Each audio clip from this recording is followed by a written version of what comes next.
Video ini hanya untuk mereka yang punya logika. Bagi yang tidak punya logika, skip aja. Menteri Pekerjaan Umum Dodi Hanggodo melakukan serangkaian kesalahan fatal yang memperburuk citra pemerintah Prabowo. Saya sih sama sekali nggak mengenal dia. Saya juga nggak berharap Presiden Prabowo memberhentikan dia. Tapi kesalahan yang dia lakukan sangat serius.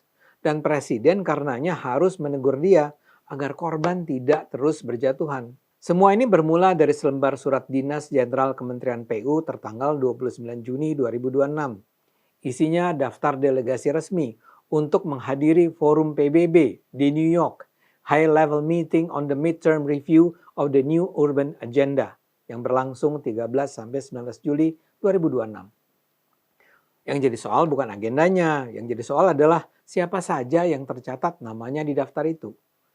Nama istri Dodi, Irma Hermawati, tercantum resmi sebagai bagian delegasi, bahkan berangkat memakai paspor diplomatik. Nama anak Dodi, Aurelia Sabita Meidirama, juga ikut masuk di lampiran surat yang sama, memakai paspor biasa, tapi tetap masuk daftar delegasi kedinasan negara. Surat delegasi resmi kementerian kan semestinya hanya diisi personel yang menjalankan fungsi kedinasan. Anak kandung pejabat bukan bagian dari fungsi kedinasan negara. Yang membuat publik makin curiga, tanggal pulang delegasi persis 19 Juli 2026. Sama persis dengan jadwal final Piala Dunia 2026 di Stadion MetLife, New Jersey.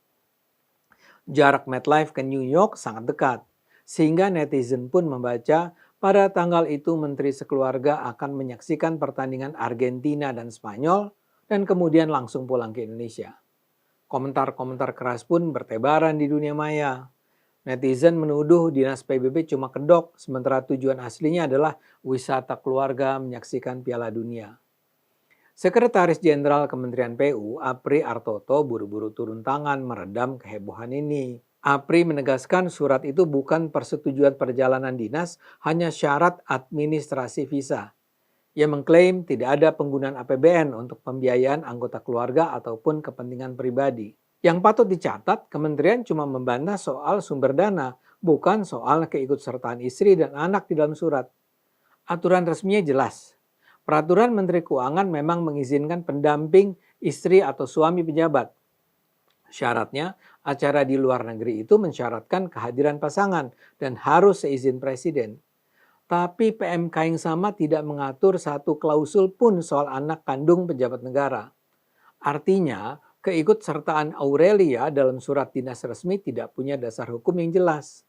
Sampai hari ini, belum ada dokumen pertanggungjawaban keuangan yang membuktikan biaya itu benar-benar dari kantong pribadi.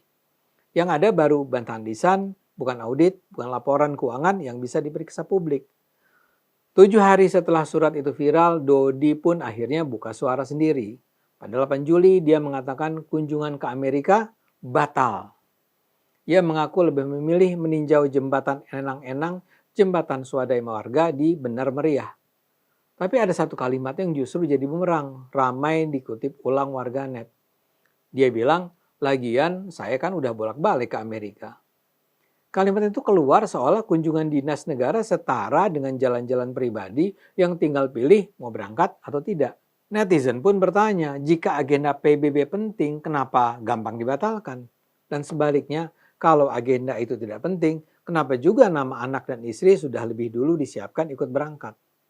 Sampai sekarang belum ada penjelasan dari Kementerian PU. Tapi kegaduhan belum berhenti di situ. Seusai kunjungan ke New York dipersoalkan, tiba-tiba saja ada isu baru. Terjadi gelombang mutasi besar-besaran di Kementerian PU.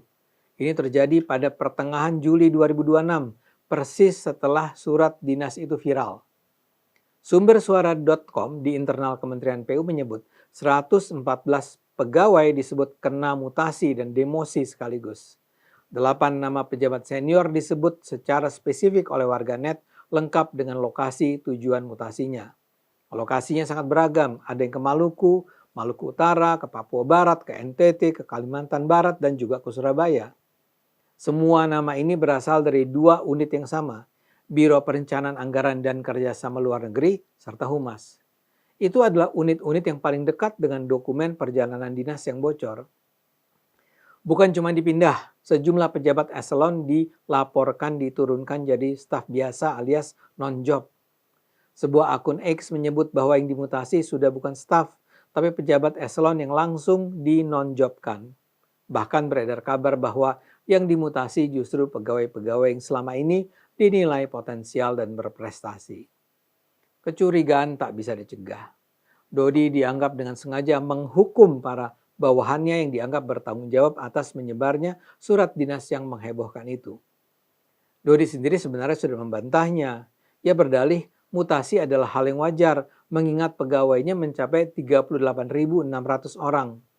Tapi jawaban ini tentu saja terasa mengada-ada. Kok bisa-bisanya secara serentak terjadi mutasi ke banyak daerah di Indonesia Timur? Apa keperluannya? Apalagi timing mutasi ini persis terjadi segera setelah surat dinas bocor. Harus dicatat pula, unit yang dirombak habis adalah unit yang paling dekat dengan sumber kebocoran surat dinas. Apri Artoto sendiri sudah lebih dulu mengancam sanksi bagi pembocor internal pada 8 Juli 2026. Jadi ancaman sanksi keluar lebih dulu, baru menyusul mutasi ke pelosok yang mengarah ke unit yang sama. Publik menilai pola ini bukan penataan organisasi biasa, tapi bentuk pembungkaman terselubung.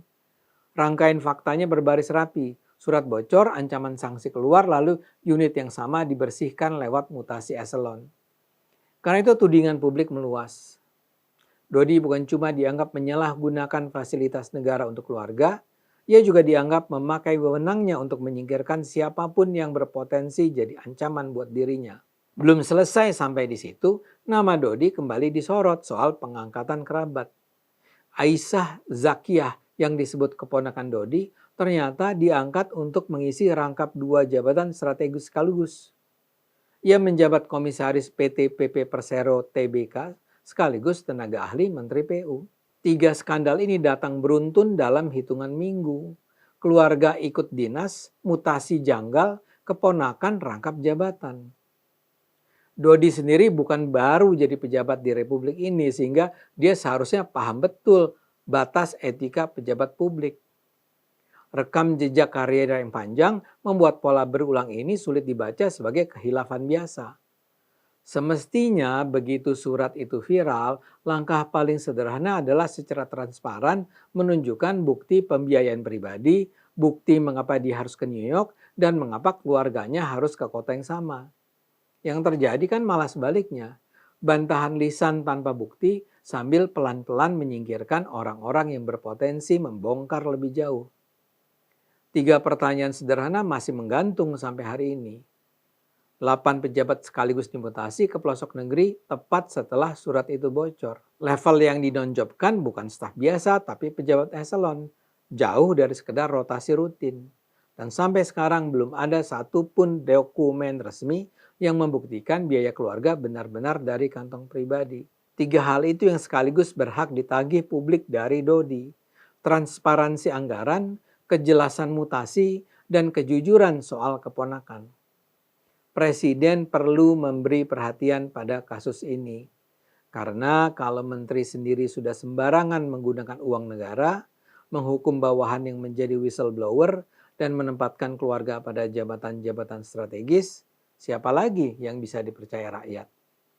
Ayo gunakan akal sehat, karena hanya dengan akal sehat, Indonesia bisa selamat.